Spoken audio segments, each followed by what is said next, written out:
Good evening everyone. सभी को नमस्कार। Ladies and gentleman, Chanchal, Pragati, Chandramohan, Hemant, Pramod, Subodh, Amar, Pramod, Vineet, Sachin, Aparna, Raghavendra, Aryan, my goodness what a speed, Krishna, Madan, Krishnanandan, very nice, बहुत प्यारा नाम है। मंडे को पीडीएफ अपलोड होनी शुरू होंगी भैया, उससे पहले ना कहें ना हमसे पूछें प्लीज।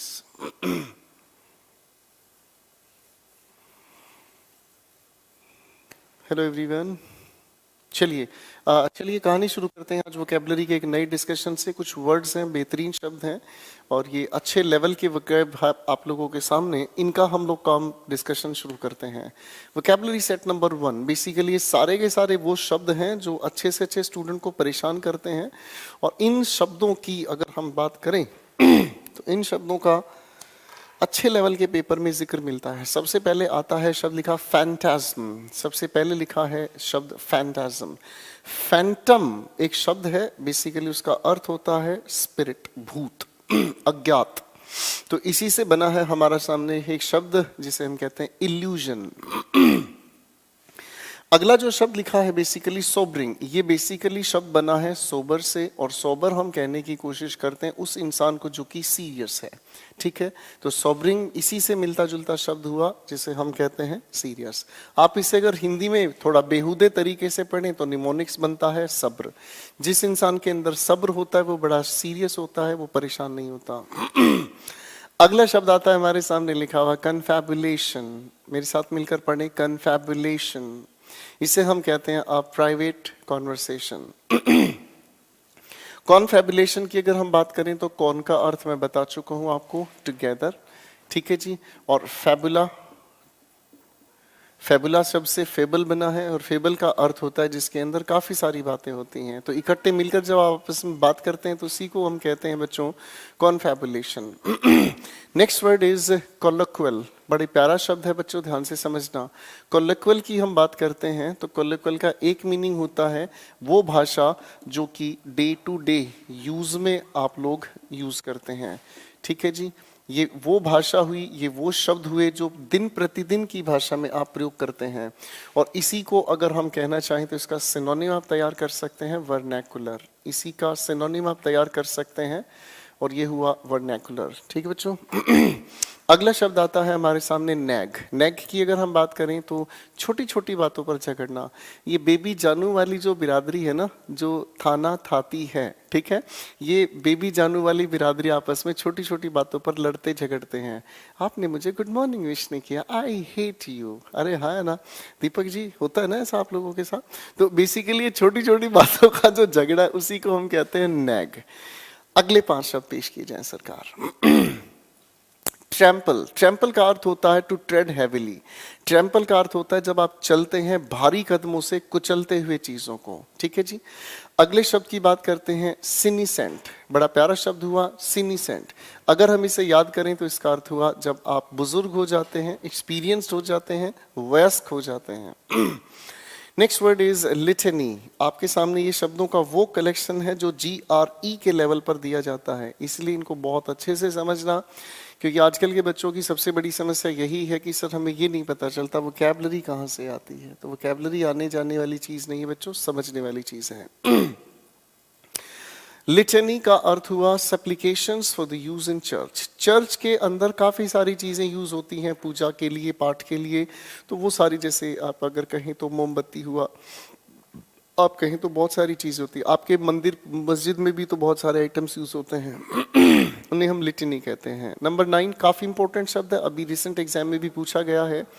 परवर्स। परवर्स हम कहते हैं जिद्दी इंसान को, बुरे इंसान को। विकेड, पीविश, जो इंसान दूसरों के लिए बुरी एक्टिविटीज करता है।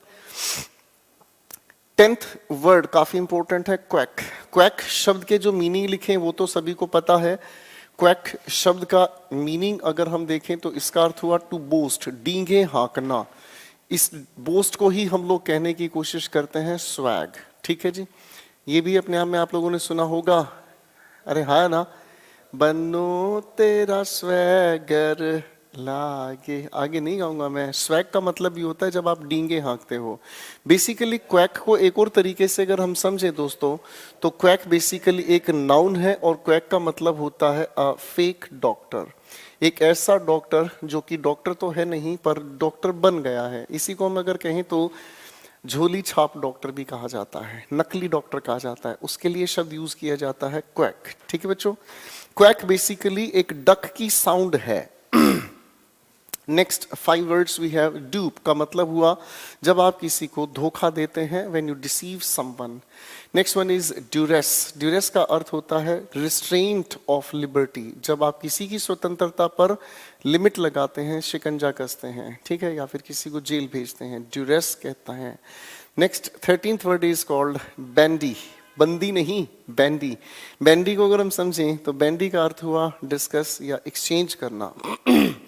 14th वर्ड हमारे सामने आता है जिसे हम कहते हैं गायल। गायल का अर्थ हुआ जिसे हम कहते हैं डिसीट, क्लेवर, कनिंग, चापलूस या चालाक, या जो अपने स्वार्थ के लिए कुछ भी कर सकता है, कॉल्ड गायल। स्फिंक्स एक बहुत प्यारा वर्ड है बच्चों, स्फिंक्स। स्फिंक्स एक मिस्टीरियस वर्ड है बेसिकली। आप लोगों ने पिरामिड ऑफ गिजा देखा होगा। इसी के सामने इसी के सामने एक इस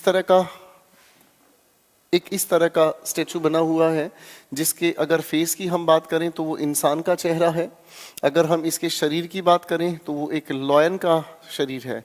इसी को कहा जाता है स्फिंक्स। तो ये एक मिस्टीरियस बर्ड मानी जाती है, ये एक मिस्टीरियस बर्ड मानी जाती है। ये एग्जिस्ट करती भी थी या नहीं? तो स्फिंक्स लाइट्स का मतलब होता है जिसके पीछे रहस्य छिपा हो। ठीक है बच्चों, एक अगली लिस्ट को पेश करेंगे मेरे दोस्त। प्रिसिएंट या प्रिसाइंट भी से हम कहते हैं दोस्तों। अच्छा, इस शब्द को समझने का प्रयास अगर हम करें तो साइंट का मतलब होता है नो या फिर नॉलेज। ठीक है, और अगर हम इसी को जानने की कोशिश करें प्री के साथ तो इसका मतलब क्या हुआ? पूर्व एहसास, या फिर अगर हम कहें तो पूर्व आभास। ठीक है, पूर्व एहसास या पूर्व आभास, जब आपको किसी भी चीज के बारे में पहले से ही जानकारी हो, उसी को आप कहते हैं दोस्तों प्री साइंट। अब साइंट से कितने ही शब्द बना लो सर, साइंटिस्ट, साइंटिफिक, अरे हाँ है ना, ठीक है। साइंस से कितने ही बना लो सर। अगर मैं कहने की कोशिश करूं कंसाइंस, इसी के अंदर ये भी नॉलेज हुआ। कन का मतलब अभी बताया मैंने आपको, टुगेदर, यानी कि जब आपकी नॉलेज मिलती जुलती हो उसी को आप कंसाइंस कहते हैं। इसे हम कहते हैं जब दूसरे के दर्द को आप समझने की क्षमता रखते हैं। ठीक है बच्चों, तो प्रिसाइंट का मीनिंग आपके सामने आ ही गया। कितने प्यारे मीनिंग है, एक बार पढ़कर देखें। Knowing about things before they happen, prophetic, knowledge. इन आगे आता है हमारे सामने एक शब्द गैलिंग। गैलिंग शब्द को समझना है तो नंबर 18 पर लिखे हुए शब्द को पढ़ें, गाल। गाल की अगर हम बात कहें तो मेलाइनिटी शब्द को, आखिरी शब्द को पढ़ो बच्चों, मेलाइनिटी। मेलाइनिटी का अर्थ होता है जब आप किसी के लिए परेशानी खड़ी करते हैं। ठीक है, और इसी से जुड़ा है शब्द, इसी का मिला हुआ शब्द है 17th पर गैलिंग। इसका अर्थ होता है जब आप किसी को परेशान करते हैं। परेशान तो करते ही हैं, पेरेंट्स को परेशान करते हैं, नहीं करते? दीपक जी आप नहीं परेशान करते? भाई बहन को नहीं परेशान करते? भाभी जी को तो परेशान करते हैं। I knew that. मैं मजाक करता हूँ, प्लीज कोई बुरा ना माने, बाकी मुझे फर्क नहीं पड़ता। हंसते खेलते पढ़ाना मेरा शौक है। अगली बात आती है जिससे हम कहते हैं टॉयल्स। क्या लिखा बच्चों? टॉयल्स। टॉयल्स की अगर हम बात करते हैं तो इसका अर्थ हुआ डिफिकल्टीज, मुसीबतें, परेशानियां। ठीक है, next word we have exorcism. एक बार बोलकर देखें, एक्सॉर्सिज्म। अगर हम इसकी बात करें तो देखो, एक्स का मीनिंग मैंने आपको बता ही दिया था, आउट। तो एक्सॉर्सिज्म की अगर हम बात करें तो इसका अर्थ हुआ फ्रीडम। ठीक है, फ्रीडम का अर्थ हुआ टू एक्सपेल, निकाल देना, ऑफ इविल स्पिरिट्स। चलिए दोस्तों, आखिरी 5 शब्द आपके सामने पेश हो रहे हैं। स्पीशियस, बच्चों ध्यान से देखना जी, स्पीशियस इसी से बना है स्पेसिफिक, ये स्पेशियस नहीं है, स्पीशियस है, ई के साथ बना है ये शब्द। स्पीशियस की अगर हम बात करें तो इसे हम कहते हैं ऑब्वियस, शोवी। ठीक है बच्चों, स्पीशियस कहलाता है जो दिखावे से भरा है, या फिर इसी को हम कहते हैं जो स्पष्ट है आपके सामने। कंसील, कंसील का मतलब होता है टू हाइड। ठीक है, कीप सीक्रेट, सीक्रेट रखना। ठीक है जी।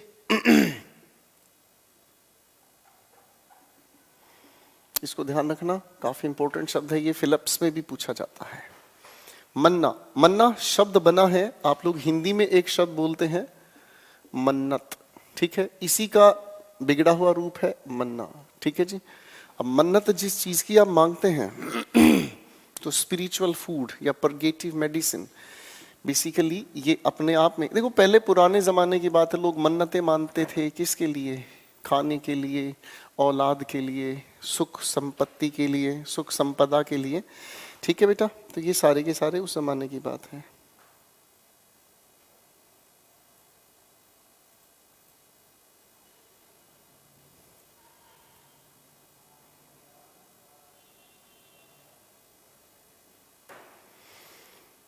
Next one is helter skeletal. Helter skeletal की अगर हम बात करते हैं तो इसका मीनिंग आप ऐसे भी लिख सकते हैं, ये पेपर में भी पूछा जाता है, हेयर देयर, इधर उधर।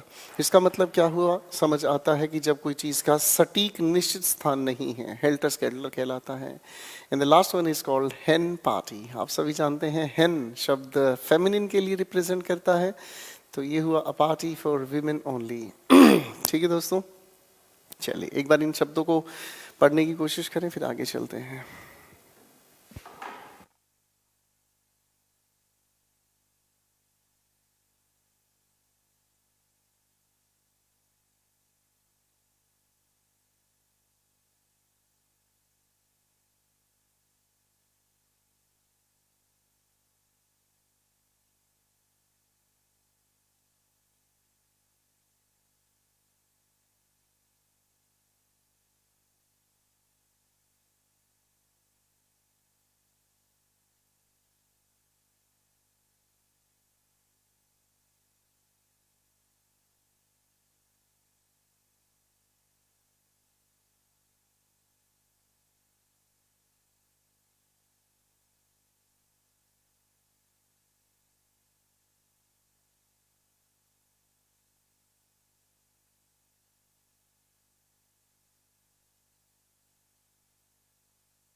तो चलिए दोस्तों आगे बढ़ने के काम करते हैं शुरू। और यहाँ तक का आज आप लोगों के सामने 25 वो शब्द हैं जो हॉटली डिस्कस्ड वर्ड्स हैं आप लोगों के लिए।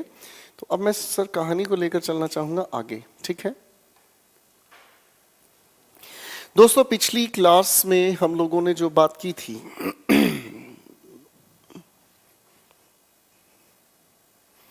उसी को कंटिन्यू करते हैं।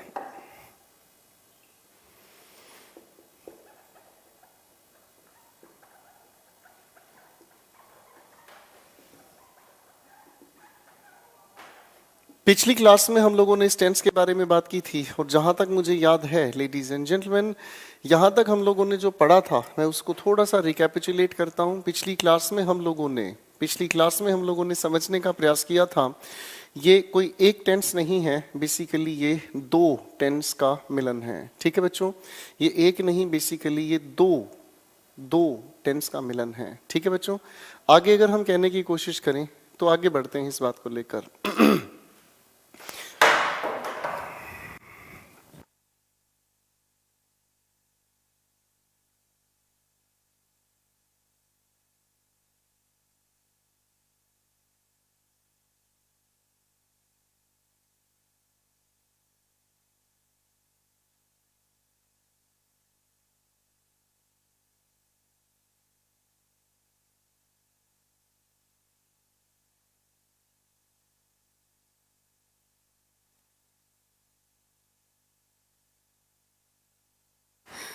चलिए दोस्तों कहानी को शुरू करते हैं।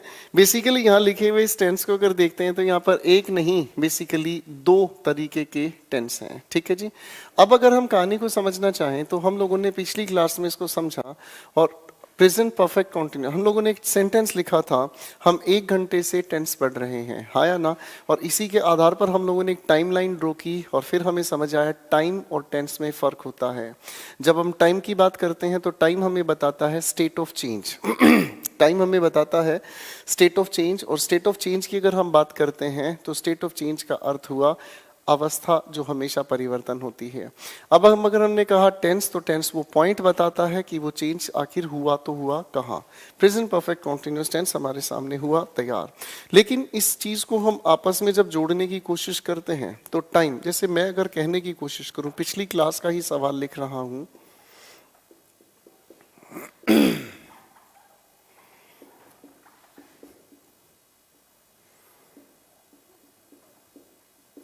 हम लोगों ने सेंटेंस लिखा था और ये लिखी हमारे सामने पूरी की पूरी बातचीत, भाई हाँ ना।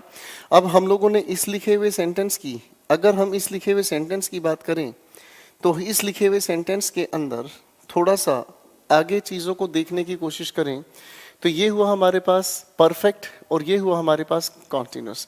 इन दोनों को आपस में जोड़ने के लिए हम जिस से की बात करते हैं, बेसिकली यही हमारे सामने यूज करना सिखाता है सिंस या फिर फॉर। और इस सिंस या फॉर के साथ हम हमेशा बताते हैं टाइम। और टाइम बताने के तीन रास्ते, तीन तरीके हम लोगों को समझने हैं। टाइम बताया जा सकता है वर्ड के साथ, फ्रेज के साथ, या फिर अगर मैं कहूं तो सेंटेंस के साथ।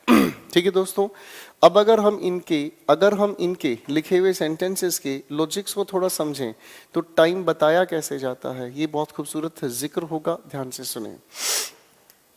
इस बात को समझने के लिए हम लोग सबसे पहले सिंस और फॉर के लॉजिक को समझ लेते हैं।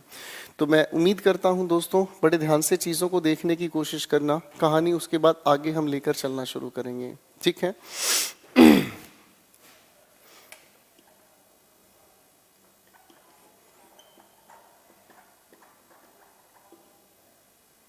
तो सबसे पहले समझने का प्रयास करते हैं सिंस या फिर फॉर को हम किस तरीके से यूज करते हैं, ठीक है बच्चों। कहानी को थोड़ा ध्यान से देखने की कोशिश करें प्लीज। सबसे पहली बात अगर हम करने की कोशिश करें, आखिर सिंस कहां पर यूज होता है, आखिर सिंस कहां पर यूज होता है। सिंस हम लोग यूज करते हैं जब हम बताने की कोशिश करते हैं पॉइंट ऑफ टाइम को। इस पॉइंट ऑफ टाइम को अगर हम सही ढंग से समझें तो बच्चों पॉइंट ऑफ टाइम को हम कहने की कोशिश करते हैं स्पेसिफिक टाइम, ठीक है बच्चों। अब ये स्पेसिफिक टाइम को बताने के अलग अलग तरीके क्या क्या हैं, थोड़ा ध्यान से इसे समझने की कोशिश करें। स्पेसिफिक टाइम बताने की हम सबसे पहली कोशिश कर सकते हैं जब हम मेंशन करना चाहते हैं कोई भी day, date, year, month, season, आप अगर कहने की कोशिश करें, या फिर अगर मैं कहना चाहूँ तो वेदर, ठीक है। इनमें से कोई भी एग्जाम्पल अगर हम लेना चाहें तो सिंस के साथ बताया जा सकता है। जैसे अगर एक एग्जाम्पल लिखा जाए, मैंने आप लोगों के सामने लिखा सिंस ट्यूसडे, डेट लिखने की कोशिश करते हैं सिंस 19 नवंबर। कोई भी ईयर लिखने का एग्जाम्पल तैयार करें तो सिंस 1950, ठीक है बच्चों। ये हुआ आपके सिंस का यूज, ठीक है बच्चों। अगली बात को अगर समझने की कोशिश करें, थोड़ा सा ध्यान से देखें, एक दूसरा इसी का हिस्सा आता है जिसे हम कहते हैं दोस्तों पार्ट्स ऑफ अ डे। हम दिन के भी हिस्से बांटते हैं, हम चाहें तो दिन के भी हिस्से बांट सकते हैं। और ये दिन के हिस्से कैसे होते हैं, एक एक करके चीजों को समझना चाहेंगे। मैंने आपके सामने लिखा सिंस मॉर्निंग, मैंने आपके सामने लिखा सिंस इवनिंग, सिंस नून, कोई भी एग्जाम्पल आप लिख सकते हैं बच्चों। एक अगली कैटेगरी से मिलने का काम करते हैं जिसे हम कहते हैं हम स्टेजेस ऑफ लाइफ। बड़े ध्यान से समझिए बच्चों, इसे हम लोग कहते हैं स्टेजेस ऑफ लाइफ, ठीक है बच्चों। इसे हम कहते हैं स्टेजेस ऑफ लाइफ। जब स्टेजेस ऑफ लाइफ की अगर हम बात करते हैं तो स्टेजेस ऑफ लाइफ का अर्थ क्या हुआ, थोड़ा ध्यान से समझने की कोशिश करें।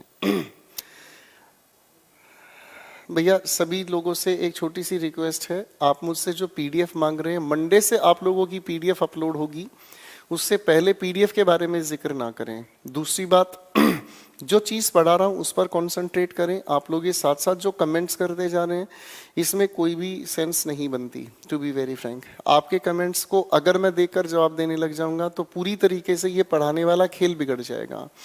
और ये एक एथिकल बात है, टीचर पढ़ा रहा है तो आपका पहला फर्ज बनता है ध्यान से सुने या समझें, ठीक है। ना तो आपके पास इतनी फुर्सत है कि आप मस्ती काटें, ना ही मेरे पास इतनी फुर्सत है कि रात 8:30 बजे मैं एफर्ट्स आपके सिलेक्शन के लिए लगा रहा हूँ और आप अपना टाइम पास करें, ठीक है जी। आगे चलने की कोशिश करते हैं। स्टेजेस ऑफ लाइफ, जीवन के अलग अलग पड़ाव के एग्जाम्पल हम कर सकते हैं। जैसे मैंने कहा सिंस अडल्टहुड, सिंस यूथ, कोई भी एग्जाम्पल इस तरह का बनाया जा सकता है। ठीक है बच्चों, एक अगली कैटेगरी से मिलते हैं और ये अगली कैटेगरी आती है कोई भी इवेंट या ओकेजन, कोई भी ऐसा मौका जिसे आपने सेलिब्रेट किया है। ठीक है, कोई भी ऐसा पल अगर हम कहने की कोशिश करें, एग्जाम्पल बताने की कोशिश करते हैं। जैसे मैंने एक एग्जाम्पल लिया सिंस दिवाली, मैंने कहा सिंस हिज वेडिंग। ठीक है जी, ये सभी के सभी एग्जाम्पल्स तो आपके तैयार हुए सिंस को लेकर। ये सभी की सभी जो बातें हुई आप लोगों की तैयार हुई सिंस को लेकर। एक अगली बात से हम लोग परिचित होते हैं, इसे हम कहने का काम करते हैं फॉर। जब इस फॉर की हम बात करते हैं तो ये बताने का काम करता है बच्चों पीरियड ऑफ टाइम। जब ये बताने का काम करता है पीरियड ऑफ टाइम तो इसको हम अलग अलग हिस्सों में बांटते हैं। ठीक है, इसे हम अलग अलग हिस्सों में बांटते हैं और कैसे काम करता है अलग अलग हिस्सों में, आइए ध्यान से समझते हैं। सबसे पहली बात हम बताने की कोशिश करते हैं इसके आधार पर इंडेफिनिट ड्यूरेशन। इंडेफिनिट ड्यूरेशन हम उसे कहते हैं समय का वो हिस्सा जिसकी शुरुआत और जिसका अंत हमें पता ही नहीं, कि ये काम कब शुरू हुआ कब अंत हुआ इसके बारे में कोई जानकारी नहीं, काम कब शुरू हुआ और कब खत्म हुआ इसके बारे में कोई जानकारी नहीं है। ठीक है बच्चों, जैसे एग्जाम्पल की अगर मैं बात करना चाहूँ आपके सामने, कि मैंने कहा फॉर अ लॉन्ग टाइम, आप अगर इसे ध्यान से समझने का प्रयास करेंगे तो काम कब शुरू हुआ कब खत्म हुआ इसकी जानकारी नहीं है। फॉर अ लॉन्ग टाइम, कब से कब तक ये काम हुआ। ठीक है जी, इंडेफिनिट ड्यूरेशन। एक दूसरी बात अगर हम समझने का प्रयास करें तो दूसरी बात हम लोग समझने के लिए इसी के लिए एक तरीका बनाकर चलते हैं और इसका नाम लिखा हमने न्यूमरल। न्यूमरल हम कहते हैं बच्चों नंबर नेम को। किसे कहते हैं? Number name. अंकों को शब्दों में जब लिखा जाता है तो इसी को हम न्यूमरल कहते हैं। आगे अगर हम चलने की कोशिश करें तो इसी के ठीक बाद हम लोगों को लिखा हुआ मिलता है टाइम वर्ड, यानी कि समय को बताने वाला कोई भी शब्द। जैसे कि एग्जाम्पल में लिखना चाहूँ, मैंने लिखा आपके सामने फॉर 10 और उसके बाद मैंने लिखा आपके सामने डेज। ऑब्जर्व करने की कोशिश करना, 10 न्यूमरल है जो कि नंबर नेम कहलाता है, अंकों को शब्दों में लिखना। और टाइम वर्ड की अगर बात करें तो एक ऐसा शब्द जो कि समय की सूचना देता है। ठीक है बच्चों, आगे चलने की कोशिश करते हैं। एक अगली बात हमारे सामने आई, जब हम थर्ड पॉइंट को बनाकर चलते हैं तो ये बताने की कोशिश करता है कैलकुलेटेड टाइम। यानी कि जब हम समय को कैलकुलेट करके इकट्ठा लिख देते हैं या बताते हैं, जब समय को इकट्ठा बताने की कोशिश करते हैं, कैलकुलेट करने की कोशिश करते हैं, तो ये कैसे काम करता है आज बच्चों थोड़ा ध्यान से समझते हैं। मैंने आपके सामने लिखा फॉर अ सेंचुरी। अब सभी बच्चों को ये चीज पता है, जब सेंचुरी की हम बात करते हैं तो बेसिकली सेंचुरी का अर्थ निकल कर आता है a period of 100 years. Is my point clear? इस सारी की सारी बातचीत को एक बार पहले ध्यान से देखें समझें, फिर मैं आपके सामने कुछ प्रैक्टिस क्वेश्चंस लिखूंगा, उन पर हम उलझेंगे और सुलझेंगे। Please take your time.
तो मैं उम्मीद करता हूं यहाँ तक आप लोगों ने चीज़ों को देखने की कोशिश की, उसके बाद हम आगे काम करना शुरू करते हैं।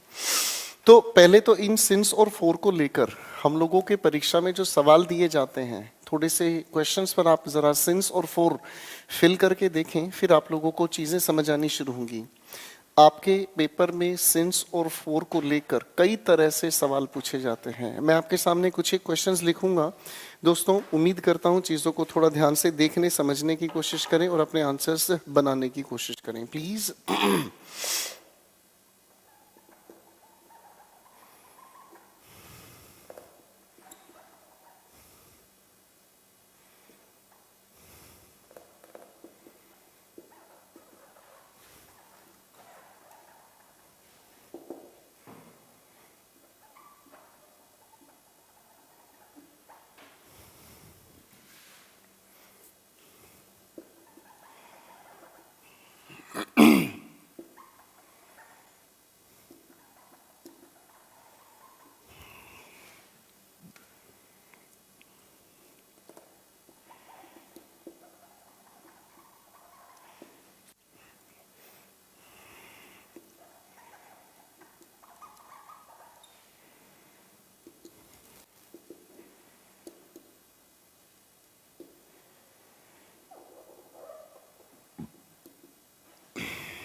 आपके सामने लिखे हैं दोस्तों, मैंने कुछ एक क्वेश्चंस, जरा इन लिखे हुए क्वेश्चंस पर थोड़ा ध्यान दें और ऑब्जर्व कीजिएगा। इन लिखे हुए सेंटेंसेस में आपकी तरफ से सिंस या फोर कैसे, कहां पर यूज होना चाहिए।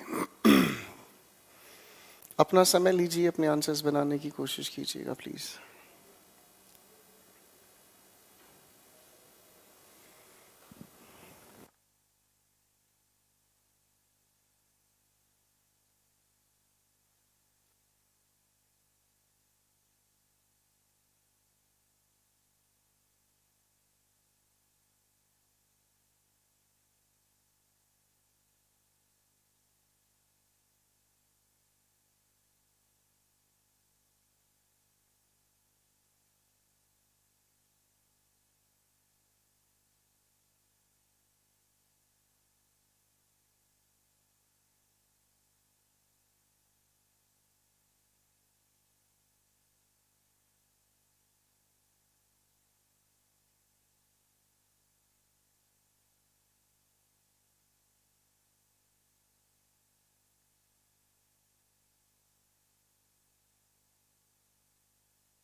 काफी सारे बच्चे कोशिश तो कर रहे हैं। I appreciate your efforts basically.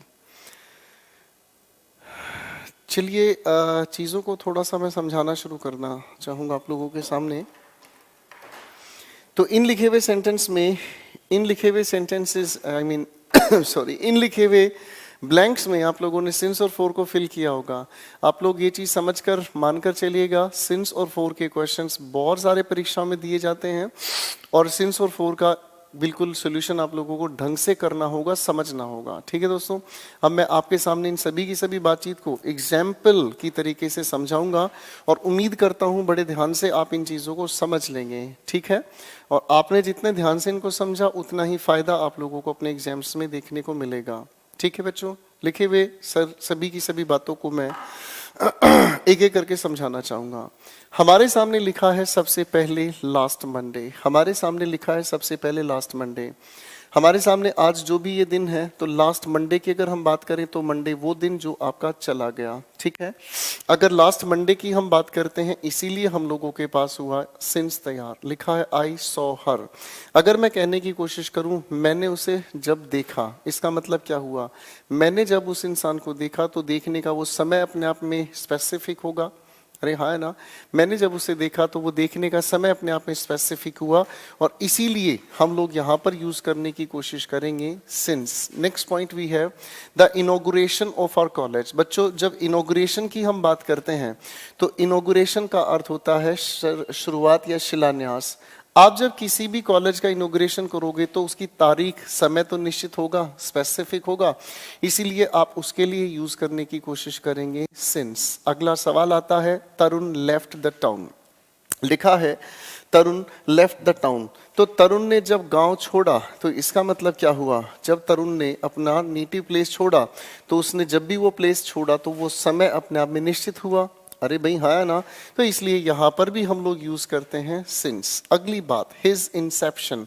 Inception के दो मीनिंग होते हैं, एक अर्थ अगर हम कहें तो बर्थ, और एक अर्थ अगर हम कहने की कोशिश करें दैट इज कॉल्ड बिगिनिंग। अब किसी भी इंसान का बर्थ किसी एक पर्टिकुलर डेट पर होता है। अरे हाँ है ना, जैसे आप सभी की अपनी अपनी डेट ऑफ बर्थ है। अरे हाँ है ना, अरे हाँ ना दीपक साहब, हर किसी का अपना डेट ऑफ बर्थ है। ठीक है ना, आपका बर्थडे भी तो स्पेसिफिक डेट पर ही आता है। अरे हाँ है ना, सो नाइस ऑफ यू। इसीलिए हम लोगों ने यहाँ पर भी फिल किया सिंस। आगे लिखा है दोस्तों हमारे सामने मैनी आवर्स। आगे हमारे सामने लिखा है मैनी आवर्स। अगर मैनी आवर्स की हम बात करते हैं तो इसका मतलब पता नहीं कितने घंटे की बात कही, कब शुरू हुआ कब खत्म हुआ ये जानकारी में नहीं, इसीलिए हम इसके लिए यूज करते हैं एक शब्द फोर।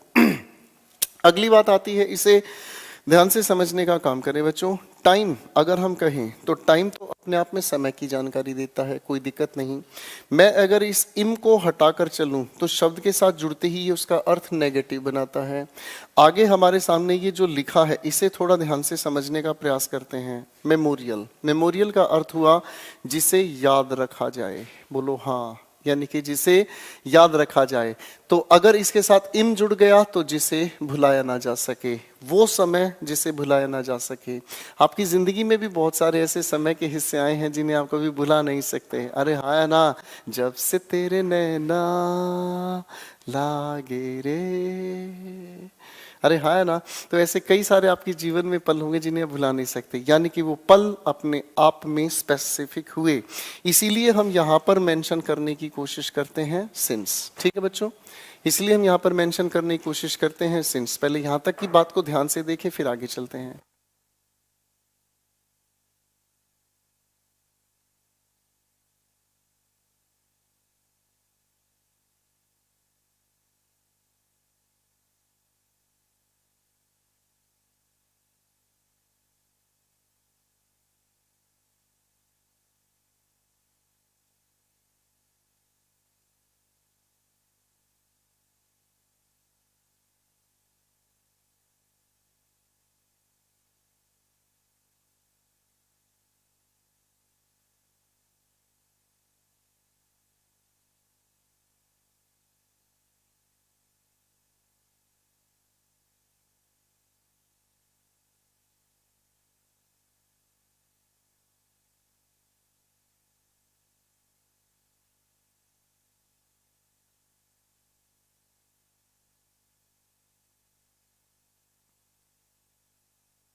तो यहां तक की बात आपने समझ ली होगी बच्चों। इसी लिखे हुए क्वेश्चन को एग्जामिनेशन दो और तरीके से पूछता है, कृपया ध्यान दें।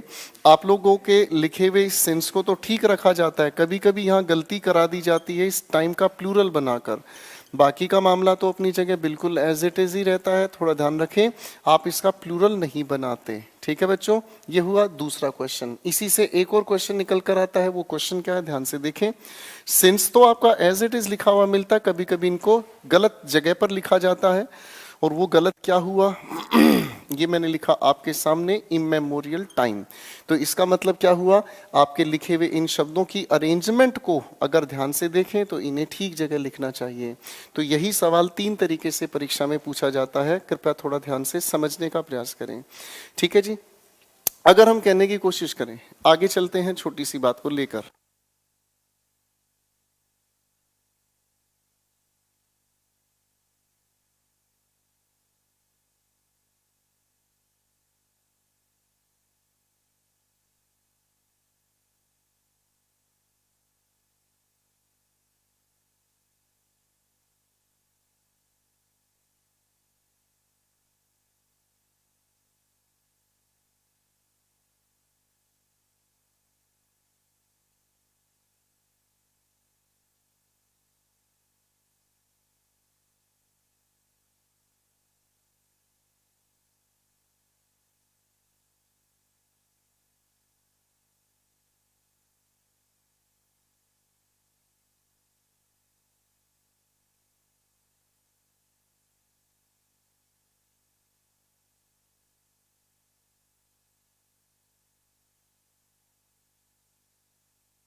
चलिए भाई अगले क्वेश्चन पर देखते हैं।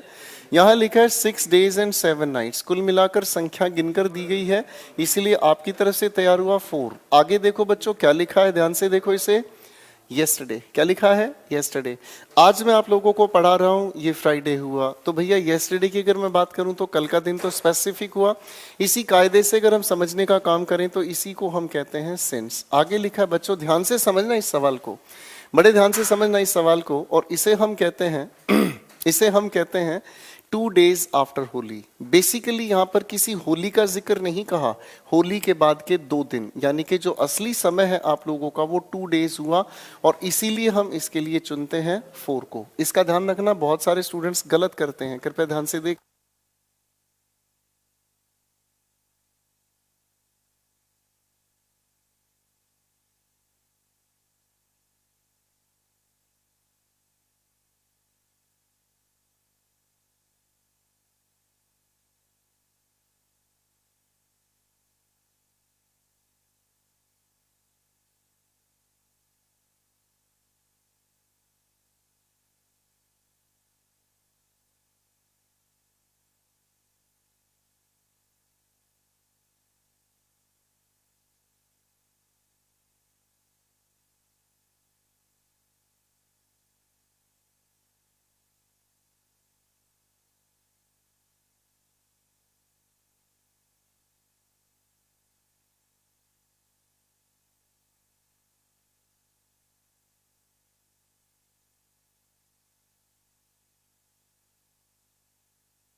मैं उम्मीद करता हूं, मैं आपको समय इसलिए दे रहा हूं कि आप इन्हें ध्यान से समझने का काम करेंगे, उतना ही फायदा आप लोगों को मिलेगा, ठीक है जी। ध्यान से समझने का काम करें।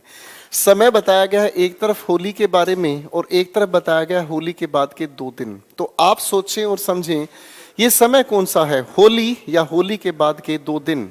आप समझ गए हैं, होली का लेना देना नहीं है, ये बात है 2 दिन की, और इसीलिए हम इसी के अकॉर्डिंग यूज करते हैं आप लोगों के सामने 4। अगली बात करना चाहेंगे, ध्यान से देखें, ये लिखा है हमारे सामने संडेज।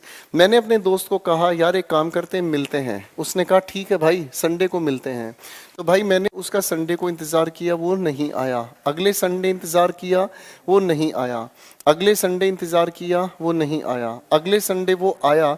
जैसे ही वो आया तो मैं उस इंसान के सामने संडे गिन रहा था कि इतने तेरा इंतज़ार किया और तू नहीं आया। तो इसका मतलब क्या हुआ, आप कैलकुलेट कर रहे हैं।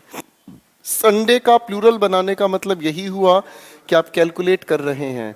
अगर सिर्फ संडे लिखा होता तो हम यहाँ सिंस कहते। ठीक है बच्चों, इसको देख लेती हैं। लिखा है 1 o'clock, स्पेसिफिक टाइम हुआ, इसलिए यहाँ पर क्या कहना सेंसिबल हुआ, सिंस। अब मैं आपके सामने बहुत खूबसूरत बात करूंगा, कृपया ध्यान से इसे समझने का प्रयास करें। हमारे वीक के अंदर 7 दिन हुए। अरे हाँ है ना, हमारे वीक के अंदर 7 दिन हुए। इन सातों के सातों दिनों को थोड़ा ध्यान से समझने का प्रयास करते हैं। और ये बात कैसे हुई sir? Sunday, Monday, Tuesday, Wednesday, इसमें डी की साउंड नहीं आती, वेंसडे, थर्सडे, आर की साउंड नहीं, थर्सडे, फ्राइडे, सैटरडे। अब देखो ध्यान से, मेरे सामने ये सप्ताह के सभी दिन लिखे हैं। अब इन दोनों के अर्थ को थोड़ा ध्यान से समझने की कोशिश करें। ठीक है जी, अब अगर ध्यान से समझने का काम करें तो यहाँ 2 अर्थ निकल कर आते हैं। एक अर्थ तो निकल कर आया है ये सप्ताह के 7 दिन, और इसी को हम कहते हैं दोस्तों 7 डेज। जब हम इसे देखते हैं न्यूमेरल और ये हुए दिन के नाम, तो इसी को बताने के लिए हम लोगों ने यूज किया है द लास्ट वीक, यानी कि द लगाने की वजह से आप 7 दिन की बात करते हैं, आपका आंसर तैयार हुआ 4। ठीक है बच्चों, और इसका एक दूसरा मीनिंग निकलता है जहां पिछला सप्ताह खत्म हुआ उसके बाद, जहां पिछला सप्ताह खत्म हुआ उसके बाद, और उसी चीज को आप बताने की कोशिश करते हैं, तो वो अर्थ हुआ पिछला सप्ताह जहां खत्म हुआ उसके बाद। और इसीलिए हम इसको बताते हैं बच्चों सिंस के साथ। मैं उम्मीद करता हूं इस सारी कहानी को एक बार ध्यान से आप देखेंगे, समझेंगे, उसके बाद मैं चलता हूं आगे।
तो मैं उम्मीद करता हूं यहां तक की बातें आप लोगों ने समझ ली होंगी।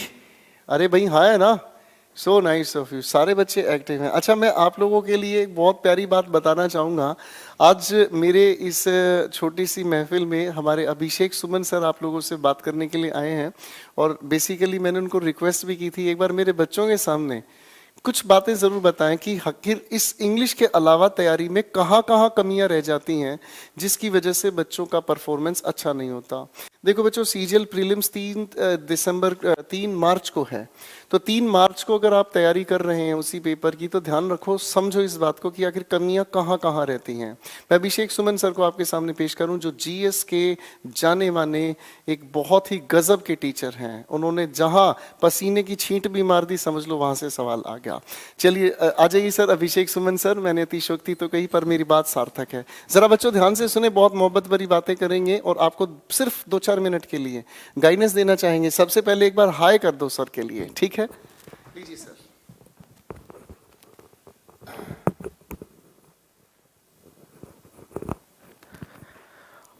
जी नमस्कार, आदाब, सत श्री अकाल, गुड इवनिंग, और बहुत बहुत धन्यवाद सर आपका इतनी ज़्यादा हौसला अफजाई करने के लिए और इतना ज़्यादा हौसला बढ़ाने के लिए, इतनी तारीफ के पुल बांधने के लिए।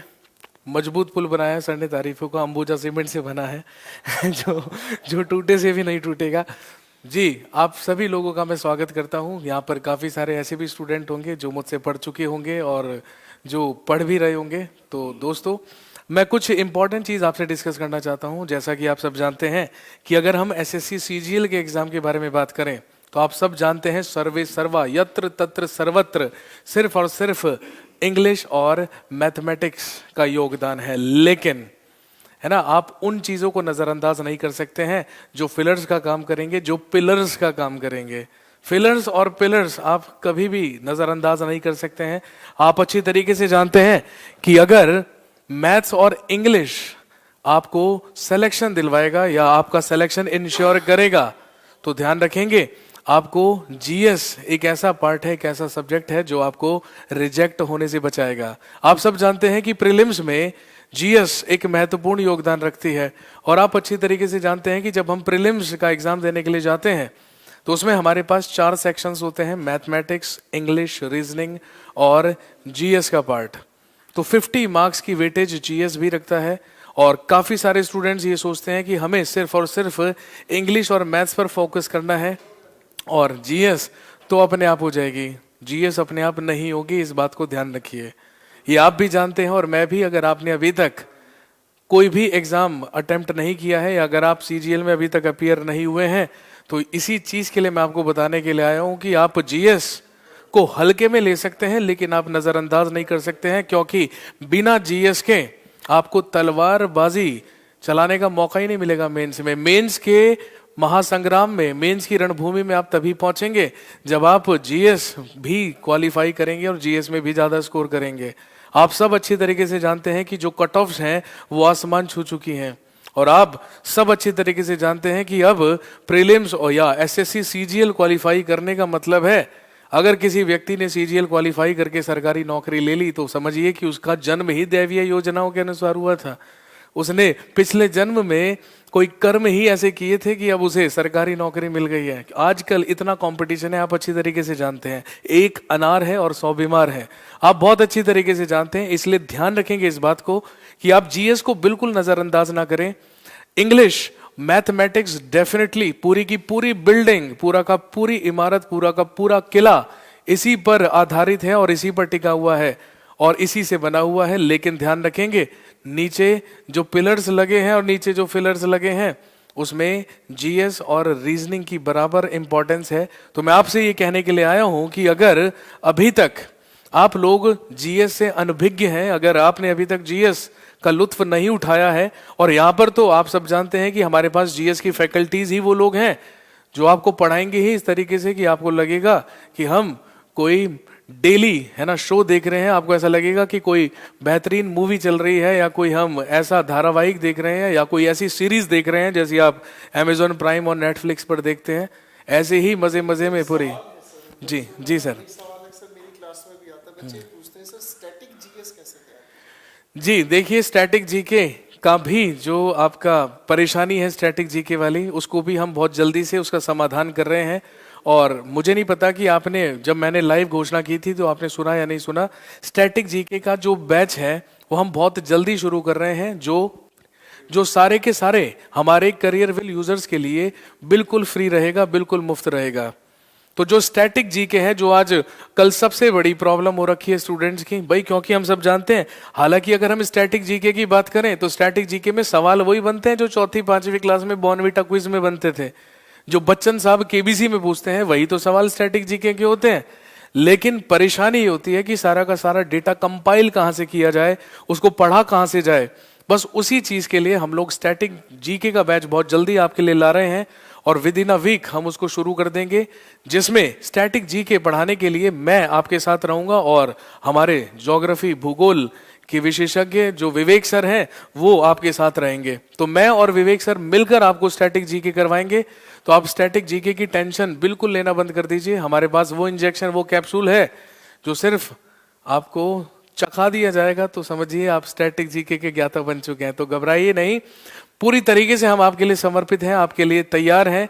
तो अगर अभी तक आप जीएस से अनभिज्ञ हैं, अगर अभी तक आपने जीएस का और रीजनिंग का बैच नहीं लिया है तो फटाफट से ले लीजिए, क्योंकि मैथ्स और इंग्लिश के साथ साथ जीएस और रीजनिंग का भी उतना ही महत्वपूर्ण योगदान है जितना जीएस का होता है। और रीजनिंग विशेषज्ञ आप अच्छी तरीके से जानते हैं, हमारे Piyush sir, none other than Piyush Varshney sir. तो आप फटाफट से, मैं आपसे कहना आया हूं कि बहुत ज्यादा समय नहीं बचा है एग्जाम का, फटाफट से जीएस और रीजनिंग का बैच भी परचेज करें। स्टैटिक जीके हमारी तरफ से आपके लिए फ्री ऑफ कॉस्ट रहेगी और सारे के सारे लोग उसमें लुत्फ उठा सकते हैं और पूरे बेहतरीन तरीके से आपको स्टैटिक जीके करवाएंगे। तो चलिए दोस्तों, बहुत बहुत धन्यवाद और बहुत बहुत धन्यवाद सर का कीमती वक्त देने के लिए। तो मैं इनका बहुत बहुत धन्यवाद करता हूँ और आप सब लोगों का डेफिनेटली करता हूँ, मुझे इतने कुछ चंद मिनटों के लिए झेलने के लिए। तो बहुत बहुत शुक्रिया आप लोगों का दोस्तों। शुभ रात्रि, शब्बा खैर, do take care of yourselves. Thank you very much, शुक्रिया।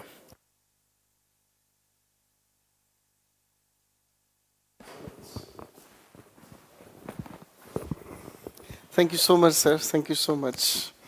आपका बेहतरीन अंदाज दिल को छूता है और सबसे बड़ी बात आपका प्रिसीजन, आपका सटीक विवरण, आपका सटीक अध्ययन काफ़ी हेल्पफुल है बच्चों के लिए। और ये आपने बहुत अच्छा किया कि स्टैटिक जीएस आपने फ्री किया बच्चों के लिए, क्योंकि हमारे बच्चे हर उम्मीद के साथ हमारे साथ जुड़े हुए हैं। Thank you everyone. देखो सर, स्टूडेंट सभी के सभी थैंक यू, सभी के सभी स्टूडेंट्स थैंक्स आपके लिए कह रहे हैं। सो nice of you ladies and gentleman. चलिए, अब मैं बातों को समझने की कोशिश करता हूं और चीज़ें आगे लेकर चलना चाहेंगे। बुक अवेलेबल हो चुकी है बच्चों, मेरी सब जगह अवेलेबल है बुक, अमेजन पर आ गई है। आप बार बार एक ही सवाल पूछ रहे हैं जी, बुक में सारा कंटेंट है। मैंने अभी आपको बताया कि इसके अंदर सारा कंटेंट है आप लोगों के पास।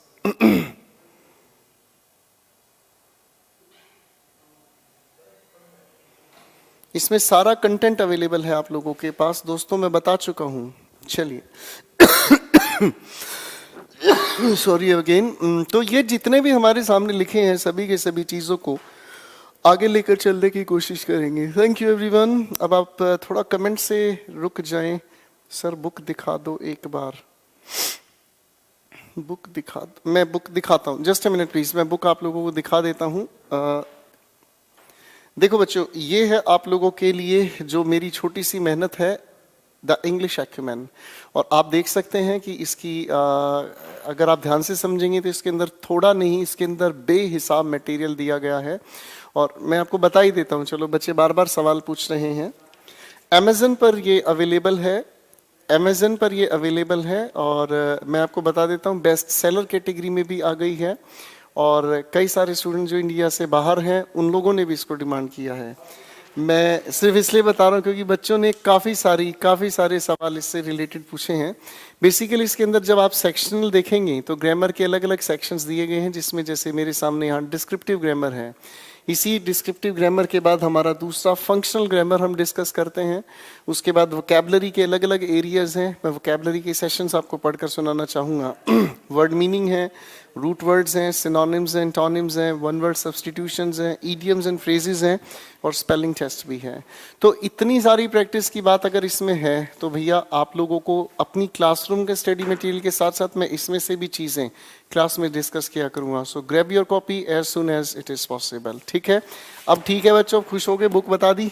ये बाइलिंगुअल है, हिंदी और इंग्लिश दोनों में ही है। और इसके अंदर इतनी सरल भाषा है कि आप ध्यान से अगर पढ़ना चाहोगे तो हर एक चीज आपको खूबसूरती से समझ आ जाएगी। ठीक है, चलिए किसी का ऑर्डर कैंसिल नहीं है, सभी के ऑर्डर्स हैं।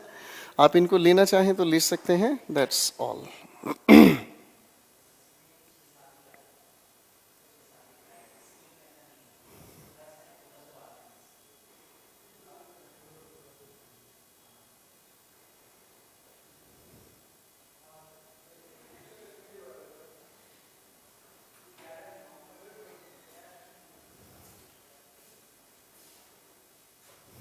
चलिए, बहुत हो गई बातें, अब चलो बच्चों अपनी कहानी को आगे लेके चल लेते हैं।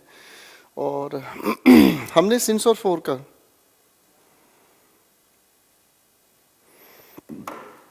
आप लोगों ने जो लिखा हुआ है बच्चों यहाँ सिंस और फोर, थोड़ा सा ध्यान से समझने की कोशिश करें। हम सिंस का यूज करते हैं, फोर का यूज करते हैं टाइम बताने के लिए।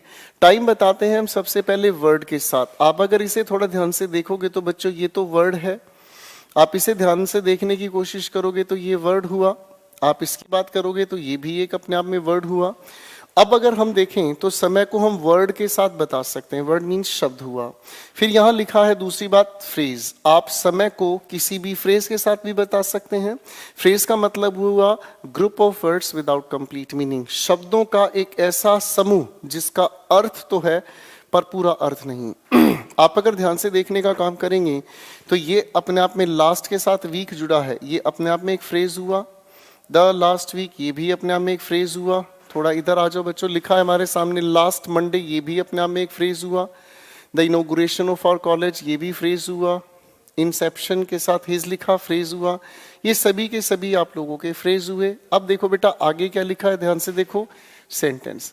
जब आप सेंटेंस की बात करते हो तो सेंटेंस के लिए हम लोगों ने पहले दिन एक बात कही थी पहले दिन हम लोगों ने एक बात कही थी सेंटेंस की डेफिनेशन, और उसे हमने कहा था कंप्लीट मीनिंग और arrangement of words. Arrangement of words में 3 शब्दों का जिक्र हमें चाहिए, एक सब्जेक्ट, एक वर्ब और एक ऑब्जेक्ट। बोलो हाँ। तो उस मुताबिक अगर हम देखें तो ये हमारे सामने सेंटेंस हुआ। अरे भाई हाँ है ना। इसे आप ध्यान से देखोगे तो ये भी आपके सामने सेंटेंस हुआ। इसका मतलब ये समझ आता है कि टाइम को बताने के 3 तरीके हैं और तीनों के तीनों वैलिड तरीके हुए। ठीक है बच्चों, अब मैं लेके चलता हूं थोड़ा सा आगे।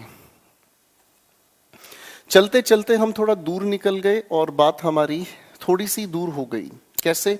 हम लोग बेसिक लेवल तैयार कर रहे हैं आज, और बेसिक लेवल हमने जो तैयार किया मेरे प्यारे दोस्तों, इसमें हम सभी हेल्पिंग वर्ब और मेन वर्ब तैयार कर रहे थे टेंसेस की। बोलो हाँ। तो अगर हम इनकी हेल्पिंग वर्ब या मेन वर्ब तैयार करना चाहेंगे तो हेल्पिंग वर्ब या मेन वर्ब तैयार करने के लिए हम लोगों को सारे टेंस का जिक्र करना पड़ा, लेकिन प्रेजेंट परफेक्ट कंटीन्यूअस की तो हेल्पिंग वर्ब तैयार ही नहीं की। आए दोस्तों, सीखने की कोशिश करते हैं। बेसिक लेवल की इनकी हेल्पिंग वर्ब तैयार करते हैं। प्रेजेंट परफेक्ट के मुताबिक हम लोगों ने लिखा सबसे पहले हैज या हैव। परफेक्ट होने की वजह से हमने इसके साथ जोड़ा एक पार्टिकल बीन। ठीक है बच्चों।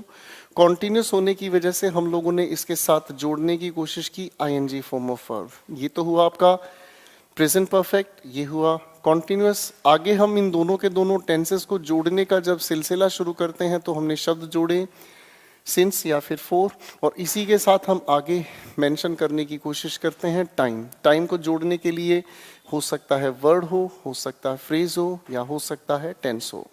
ठीक है बच्चों, अब चीज़ों को थोड़ा सा एग्जाम्पल के आधार पर समझने की कोशिश करेंगे। जैसे अगर मैंने कहा आपके सामने Ramesh has been waiting here since 2 PM। एक अगला हम लोग इसी का एस्पेक्ट समझाने की कोशिश करें। Past perfect continuous tense. जब हम पास्ट परफेक्ट कॉन्टिन्यूअस टेंस की बात करते हैं मेरे दोस्तों, तो पास्ट परफेक्ट को बताने के लिए हम लोग यूज करते हैं हैड, और परफेक्ट बनाने के लिए हमने इसके साथ जोड़ा बीन। कॉन्टिन्यूअस अगर बनाने की हम कोशिश करते हैं तो V1 के साथ हम लोग जोड़ते हैं क्या चीज बच्चों? ING। अब इन दोनों के दोनों टेंसेस को आपस में अगर आप लोगों को जोड़ना है तो आपस में जोड़ने के लिए हम लोग इसके साथ जोड़ते हैं दोस्तों सिंस या फिर फॉर, और इसके साथ हम मेंशन करते हैं क्या चीज? टाइम। बताने के वही तरीके, हो सकता है वर्ड, हो सकता है फ्रेज, हो सकता है सेंटेंस। ठीक है बेटा। अगर मैं कहने की कोशिश करूं एक दूसरा example, Karan had been fighting the battle for 18 days। ठीक है बच्चों, आपके सामने एक छोटा सा सवाल हुआ। अच्छा बच्चों, इसके बाद एक अगली बात है, इस बात को थोड़ा ध्यान रखना। और अगली बात हमारे सामने आती है जिसे हम कहते हैं फ्यूचर परफेक्ट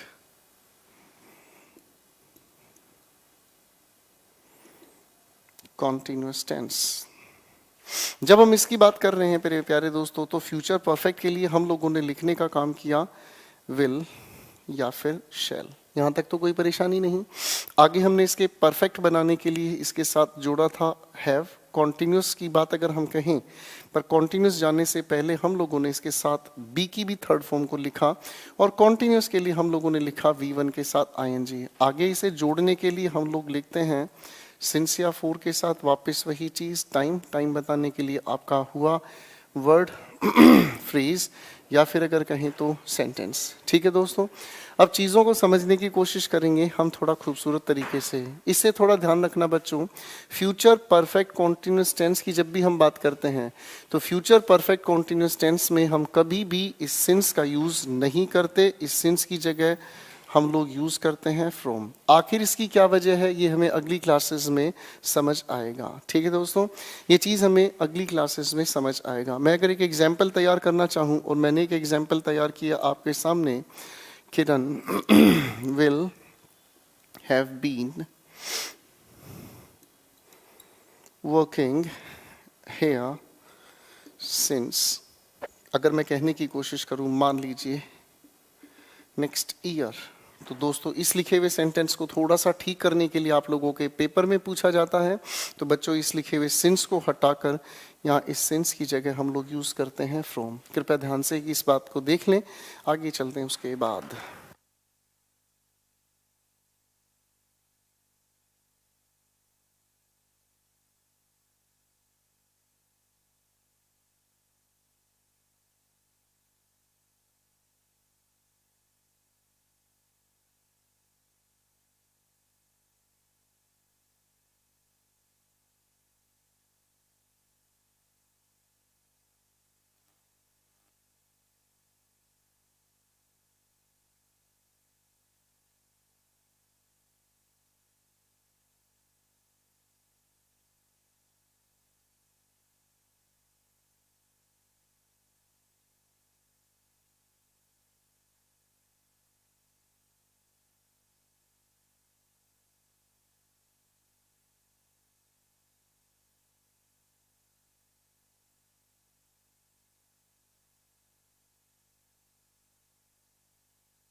चलिए थोड़ा बातों को आगे लेकर चलने का प्रयास करते हैं और फिर चीज़ों को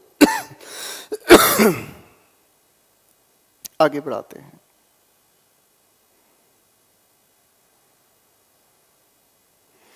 तो यहाँ तक की बात हम लोगों को समझ आई कि टेंस किस तरीके से बनाए जाते हैं, हेल्पिंग वर्ब और मेन वर्ब का एक्चुअल में क्या लॉजिक है, ये चीज़ें हम लोगों को समझ आई। ठीक है, एक बच्चा पूछ रहा है नोट्स किस तरह से बनाए जाते हैं। नोट्स बनाने का तरीका देखो बच्चों, लाइव क्लासेस को पढ़ने का ही सबसे ज़्यादा मज़ा होता है। लाइव क्लासेस में एक चीज़ हमेशा ध्यान रखना, आप लोगों को मैं पढ़ने का तरीका समझाना चाहूँगा।